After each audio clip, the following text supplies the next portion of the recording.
Welcome into the Warchant.com Man Cave Show. I'm Jeff Cameron alongside Tom Lang. Our thanks to Jimmy John's as always, as well as our great friends here at the 7th Hill Tap Room. And, this was going to be Bloodlust 2017. We all know that. Revenge week for Florida State against Louisville for what happened just a year ago.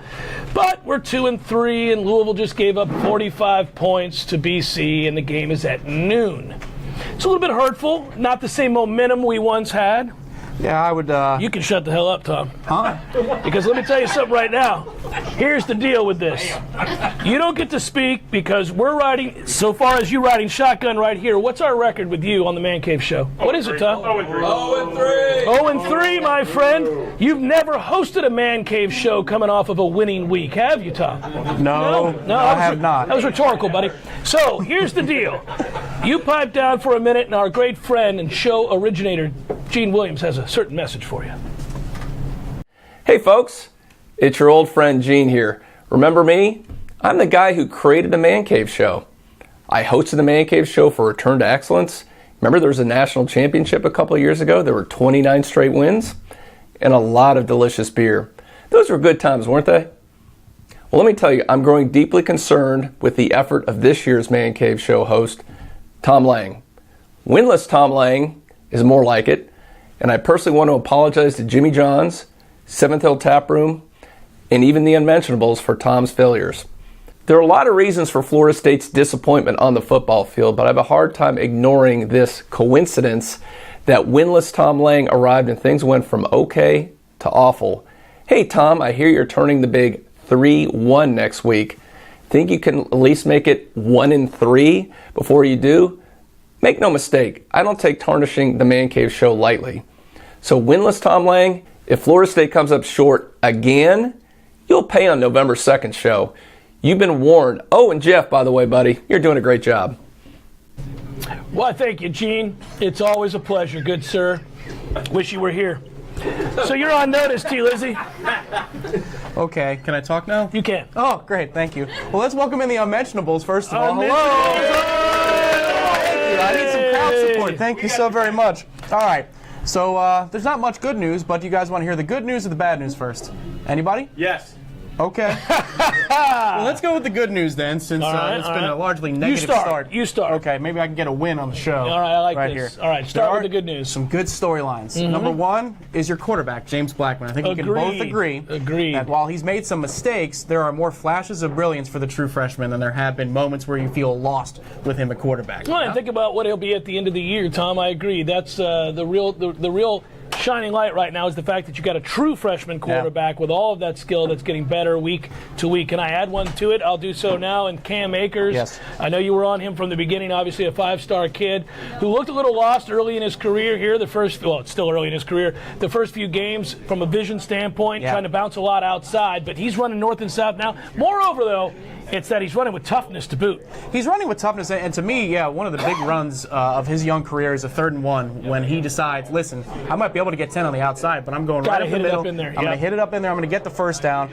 I also think a great storyline, if again, we're just attached to this like a toddler to a parent's leg, and we're walking around the room holding on for dear life for something to be positive about, but the heart. There are some players that are willing possessions, willing scores, willing 3rd down and shorts. Jacques Patrick on the first drive of the game. How about Jacques Patrick in the second half again on a 3rd and short? It's beat in the backfield. He spins out of it, nearly scores a touchdown on the play. I'll give you another one who scores a touchdown at the end of that drive, and Auden Tate, who's obviously playing on one shoulder and every week goes out there and gives it his go. And moreover, if you guys go back and watch the replay of this game, one of the things you'll see is Auden Tate with one shoulder trying to block out on the perimeter, and the kid's got a lot of heart. They haven't quit. They haven't quit. The season hasn't gone the way that any of us want it to go, but they're still fighting. Got a chance to get the 3-3 here, exact some revenge, and a lot of those kids should serve as inspiration. Yeah, I mean, it's 17-10 against Duke. I 100% understand that, and that's part of the bad news section, but there are some things that you can latch onto and some players that give you reason to tune in and show up at Doe Campbell Stadium on a Saturday at noon, as every kick is these days. So I think we're going to look at some of the bad news. We have some of the evidence here. So this would be defensive ineptitude that you guys here locally are going to be watching. watching, for those at home watching, yeah, you can see the first down marker quite clearly right there. It's third down. It's 3rd and 5. This is early in the game with the Noles up 7-0. Go ahead and roll it. And what you see is an easy pitch and catch. Well, we'll see an easy pitch and catch on the Wirecast. On the Wirecast, that's right. You can see now. You can imagine what happens they run here. to the marker, turn around, and catch the football for a first down. Yes, guess what? that's We're a little happens. late. You wonder why we're late? Well, it's because we line up behind the line of scrimmage. Some 15 yards. Look at this play. Hey, I'm blitzing. Hey, everybody. There he is. Hey, he's blitzing. You got him? I got him. Here, see you. Good. There you go. Yeah, you're allowed to disguise that blitz, and McFadden looks to the sideline. He's not even sure. Should I still blitz? They just called out that I'm blitzing. Okay, and the other thing is, in real time, that goes for 8 to 9 seconds between the time that McFadden, I won't use the phrase I was about to use, but McFadden, that's a toughie. He telegraphs he's going to blitz. Let's just put it that way. You can call out of that as well. He can stay at home in that situation. You know, one of the most famous touchdowns ever scored in Super Bowl history was James Harrison, interception return, for a touchdown against Kurt Warner and the Arizona Cardinals. You know why? He wasn't where he was supposed to be. That's right. Well, I shouldn't blitz on this play. I think they know I'm coming. Yeah, I think they know I'm coming. I probably telegraphed that. Fewest points for Florida State per game of all Power 5 teams currently. Yeah. There's some bad teams. Not averaging 20 points a game. Oregon State's not any good. I mean, there's some teams that you would think, that'll hurt your feel. Yeah, bottom third in tempo. Feels a bit like pulling teeth watching Florida State play on offense. That can hurt your feelings. The first drive was nice last week. Very nice. Red zone efficiency or inefficiency. Florida State does not score touchdowns in the red zone. That's currently on the long list. And as you would know, Tom, and you have correctly pointed out on numerous occasions, we refuse to catch punts. We're just never going to catch another punt, apparently. McFadden has no desire to make that play. Maybe he figures he's going to make millions of dollars next year. Well, if he is, he's not going to make millions of dollars as a punt returner. That's for sure. I think we've established that. So, again, I think what this season is about in the next 6-7 weeks, depending upon that big ULM game we sign in December, it's going to be about what can we take with us. Need that win, Tom Lang. What can we take with us next year? And McFadden's not coming back, and he doesn't catch the ball anyway. The thing is, Florida State needs all the yards it can get, the ones that we can see and the hidden yards. So let's rack up those yards, both regularly with the offense, and then also when it comes to punting the ball and receiving the punts, let's catch the football, anyone at all. I have fun. Let's have fun. We have fun things to talk about here. Here we go. Here we go. Word association. Yeah, we like word association. Let's have some fun with this. Here we go. You ready? Okay. Colts rookie Malik.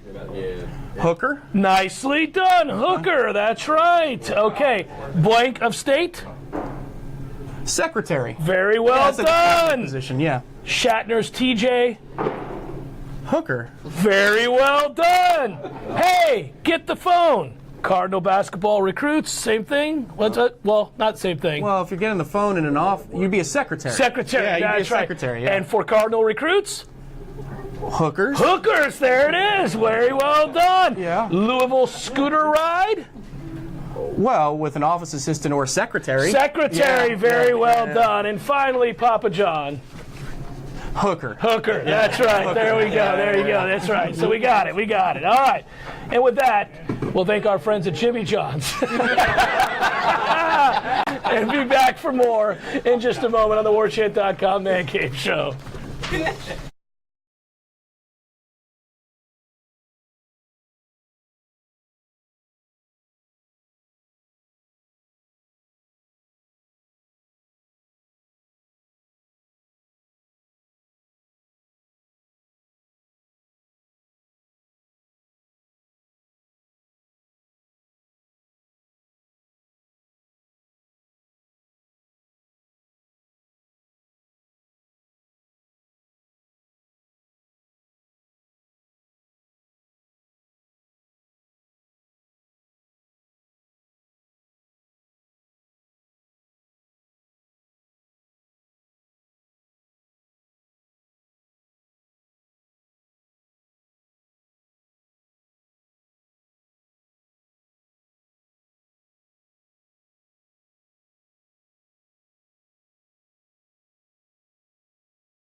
Welcome back. back to the Warchant.com Man Cave Show, live from the 7th Hill Tap Room. Always a pleasure to be here with our friends at the 7th Hill Tap Room. And also, by the way, as you can see to our left and to our right, our friends at Jimmy John's providing the righteous goodness that is tailgating food galore without all people get their hands up in it. Go ahead and tell everybody we got what? Kids and cough and sneezing. Here's a 12-pack over here, a 24-pack.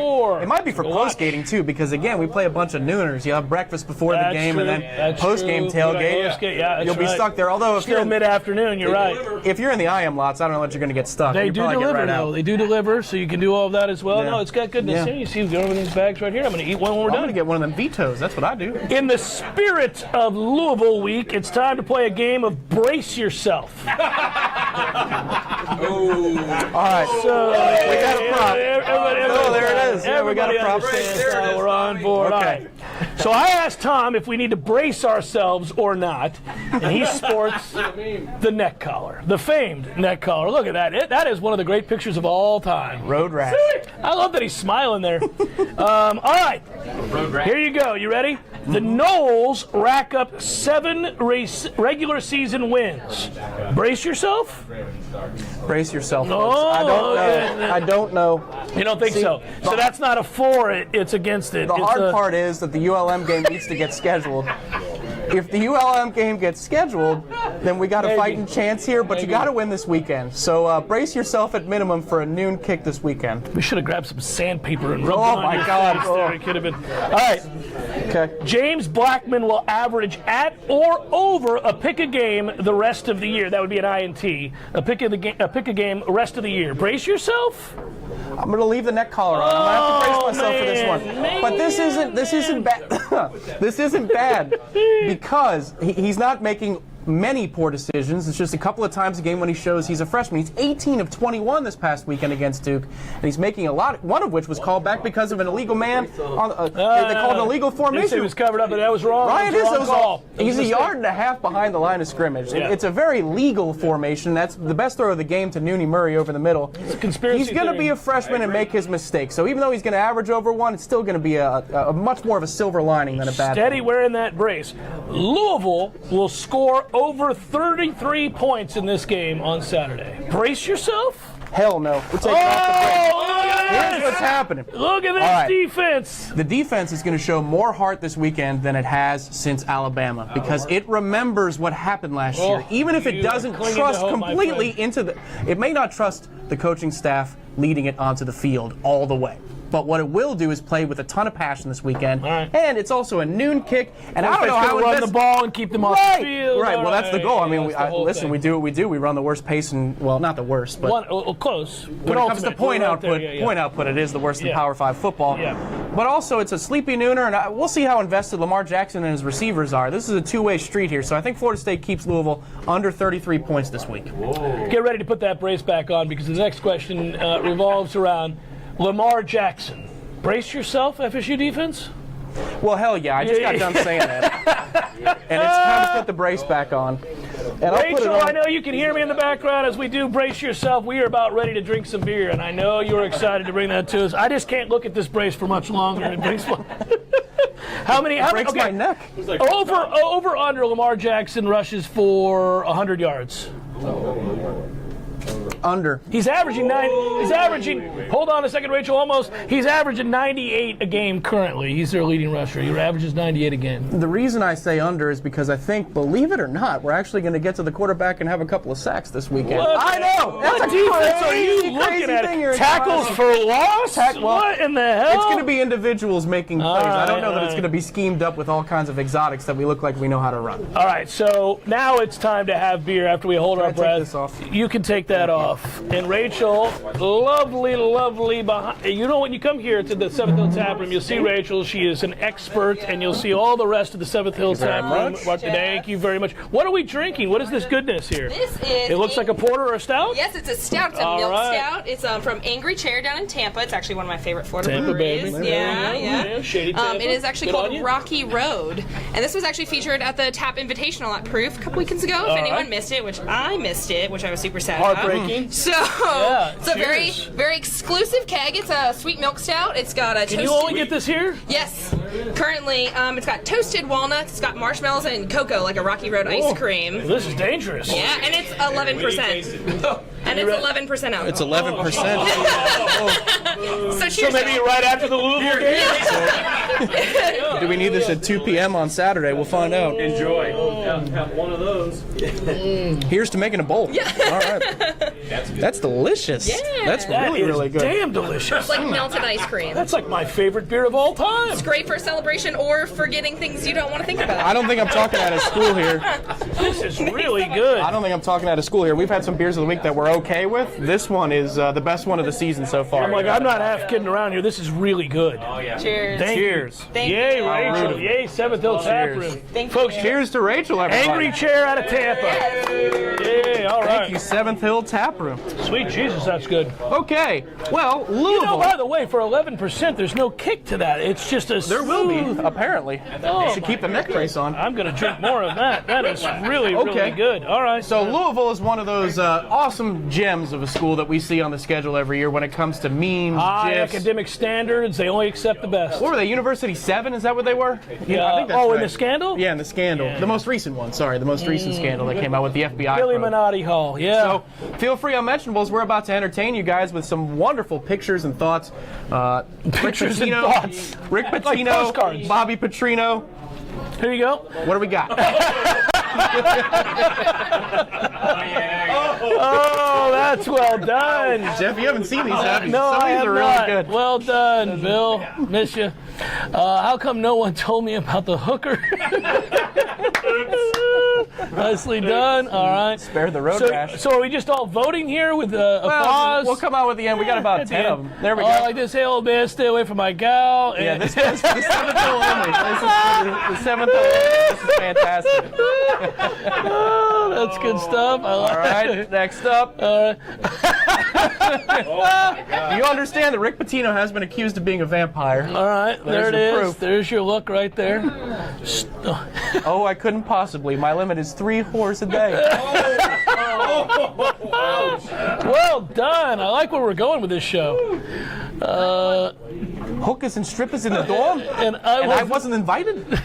It's my dorm. It's Billy Minotti. There it is. Nicely done. I like it. Spicy meatball. Yeah, these are great. These are good. Yeah. Those- I didn't know she was going to write a book. What do you want from me? What do you want? Oh, You want Sweet nice. 16s? Finally. Yes.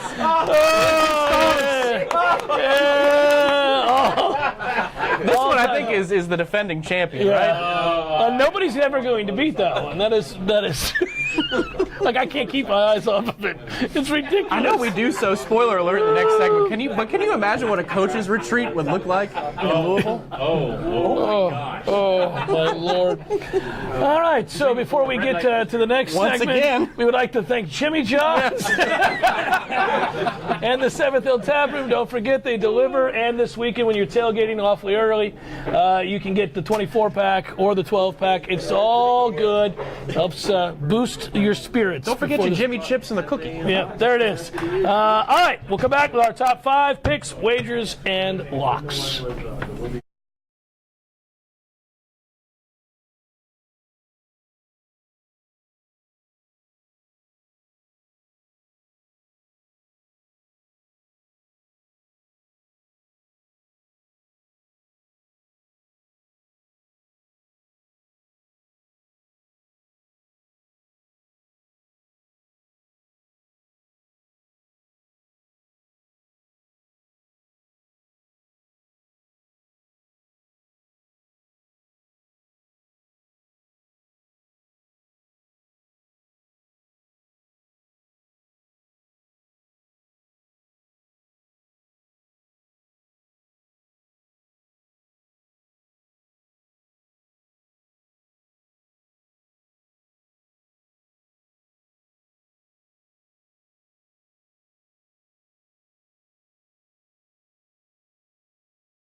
Welcome back to the Warchant.com Man Cave Show, broadcasting from the beautiful 7th Hill Tap Room in Tallahassee, Florida. Our thanks to our sponsor, Jimmy John's, Freaky Fast, and Freaky Patient with these first two segments today. One programming note coming up in a couple of weeks' time. We are not going to be broadcasting on Tuesday, October the 31st, for it's Halloween, and we want to take our kids, well, at least he wants to take his kids. I don't have any. I do. Yes, trick-or-treating. So on November the 2nd, Thursday, November the 2nd, we will be doing our next Warchant Man Cave Show from Deep Brewing right here in Tallahassee. That'll be a cool on-location show. Be fun. Another thing we're welcoming the return of this week, it's our top 5 list. And you ready? Today's list, all right, stick with us. The top 5 things overheard at this summer's Louisville Athletic Department meeting. The top 5 things overheard at Louisville's Athletic Department meeting this summer. Jeff is up first. Number 5, Bobby Petrino. Where are all the secretaries? Number 4, Rick Pitino says, the secret to success is winning by hook or crook. No, not hook or crook, hook or crook, ladies of the night. And sneaker people, they help too. Petrino, if cast-offs, dismissals, and academic casualties are immigrants, then fellas, we are college football's Ellis Island. Number 2, Rick Pitino. Let's get out of here and talk over a meal. What do you say? I know a great Italian restaurant. Best table service you'll ever have. It all happens in seconds. Anyone? Nobody remembers? Nobody remembers? Nobody remembers the 7-second sexcapade with Patino under... Oh, man. All right. All right. And number 1, uttered by both of these gentlemen, Rick Pitino says, we love women more than Papa John loves Peyton Manning. Oh! There it is. All right. All right. Legitimate and illegitimate. Time for our locks of the week. All right, these are always done so early in the week. I often change my mind. We went 0-2 last time. I got no chance with this, but I win when we get to the weekends. You can account for that. Yes, but I can. All right. Yes, I can. Yeah. Notre Dame -3.5 against Southern Cal is my lock of the week. I think they blow Southern Cal out. Notre Dame, folks, who would have thunk it? Legitimate. Yeah, Southern Cal has been suspect since the beginning of the season, and that Georgia win over Notre Dame, that 1-point win. Looking better and better. It does, doesn't it? The way that Georgia's bludgeoning everybody in the sorry Southeastern Conference. Yeah. It's a good game for both of them. It is. Like, you're impressed with Georgia to get that win in Notre Dame. Right. You must be that's good. a feather in their cap when they don't play a conference title either. That's true. There it is. For me, it'll be Virginia Tech this weekend, -21. They're hosting North Carolina. North Carolina is calling it a day. Oh, they're calling it a day. And Virginia Tech, a good-looking man. Well, just saying. That may be true. Doesn't have anything to do with the final score. But no, it has nothing to do with the final score. But I interviewed him while you sat right there. The guy was impressive. I think it's a get right weekend. He was no Tony Bennett. He was no Tony Bennett. He was no Tony Bennett. The only thing to surpass the blinding beauty of Charlottesville. The only thing to surpass the blinding beauty of Charlottesville is Tony Bennett himself walking through Charlottesville. You just stand there. Look at my man Tony Bennett. Yeah, there it is. Very impressive. So I think Virginia Tech holds down and drops, 35, 45 points, and that'll be more than enough to beat North Carolina. Can I give you my wager of the week? Let's get into this. You ready? Okay, this is fun every year. Tom and I don't actually wager this game, but we kind of will for some beer just because it's fun. Yeah. For whatever reason, as god-awful as Kansas is every year, they play one team extremely well, and that team is TCU. And even though TCU is always a 40-point favorite, they end up being the hell to the nah team of the week on my show. We're doing it again. It's always close in the fourth quarter. I'll take Kansas getting 38.5 if you'll give it to me. And you got TCU? I will take TCU. All right. I know. Well, history demands that this is an easy win for you. But one thing I will say. Yeah. What does history also say about Kansas and road wins? They haven't had one since. They don't. Well, they're not going to win the game. Right. I know. I just want the 38.5. They're not just bad on the road. They haven't won since 09, I think it was. 09. Is that accurate? Yeah, longest streak in the country by far. Yeah. That's when I graduated college. It's crazy. I mean, we were talking about that's the last time Miami beat FSU until unfortunately this year because 2 game-winning drives from our freshman quarterback just aren't enough. That's 15 years after I graduated. 20. Holy shit. Oh, you're doing the math. When you have to do math, it's not good. No, it's never good, especially not for me. I'm terrible at math. All right, here we go. Games of the week. Wisconsin's given 24 to Maryland. If Maryland hadn't lost their quarterback, there's no way Wisconsin covers this number. Wisconsin, by the way, never covers. They didn't last week either. I had Purdue in the points, but they will this week. They will this week. Damn it, I thought I had you on that one. Yeah, no, they're not going to have. All right, Oklahoma State -7 against Texas. If you don't have the hook to give up, give me the -7. I'll do it all day long. They beat up Texas. Yeah, it's interesting. It's in Texas, and Texas defense has looked really good. Playing better. Since the Maryland debacle in week 1. I mean, that was the game that you took me to the bank with our wager of the week here on the Warchant.com Man Cave show. Yeah. I'm filibustering. I'll say Oklahoma State. You're correct. Okay, Alabama -35 against Tennessee. Tennessee has given up, I do believe. Yeah. I don't know, 49-point win for Bama. I'll give the 35. Here's your opportunity to really make there is Good no night, doubt. Irene DeBush. Every nail is Going in the out coffin back for down for Bush. Bush. Yeah, this is it. Can you believe Miami's favored by 15 points over Syracuse? Now, I know Syracuse is going to get a boost from the public because of their win over Clemson and rightfully have a letdown, and they're not the team that Miami is. But Miami gets a 1-point win over Georgia Tech, which was lucky. They probably shouldn't have won the game here. They, too, are boosted in terms of what the public thinks about this team. Give me Syracuse +15. I think, actually, funny enough, the weather matters greatly in this game. You know how Miami... Going to rain again? Well, if it does, then Miami all day long. Yeah, Miami all day long. If it doesn't, you can get nice field, going, get moving, nice get field, moving. Yeah. Yes, then Syracuse, I would agree. So we'll see what the weather says. I'll take Scott Frost and UCF, giving the 7.5 to Navy. I don't have anything to say. Why do we say. always agree on these? Well, damn it. Oklahoma's -13.5 against Kansas State at Kansas State. Kansas State gives people problems. Give me Oklahoma. They'll win by 14. I'll take K-State to be different, but Oklahoma, 2 fingers to my eyes, 2 fingers back to you after a bludgeoning of Ohio State, right? I don't know what's going on. What the hell happened? Kind of bizarre. Penn State's given 9.5. If it's 9.5, give it. If it's more than 10, don't give it. I'll take Penn State. Nittany Lions win 14-3 in a boring-ass Big Ten game. Yeah, Penn State, they don't have trouble scoring. Michigan does. So I think that's why. And it's in Happy Valley. I think that's why you take Penn State in this circumstance. Good job, Ryan Kelly. Good job to the Unmentionables. Our game, what do you think? What do you think? That number opened at 7 for us this weekend. I'll take Louisville +7. Ooh, well, you think we're going to blow Louisville out? No, I just don't know where their head's at. We talk about our head and whether or not we're committed. What's Louisville thinking? They just were up 21-0 against Boston College and lost. You're going to give me Louisville +7? Yeah. I'll do it. Do a second wager of the week? Yeah, we'll do it. I'll take Louisville +7. All right. Good job, Ryan. Tom, thank you, brother. Thank you, Terry. Thank you, Terry. Thanks, everybody here at 7th Hill. Thank you from Jimmy Johns as well. Remember, Thursday, 11/2, Thursday, November 6th. This guy's got to get off the schneid. He hasn't won a game yet. Gene will be writing a damn novel next time we come on here if that happens. All right. Be well, everybody. Enjoy the week. Great job.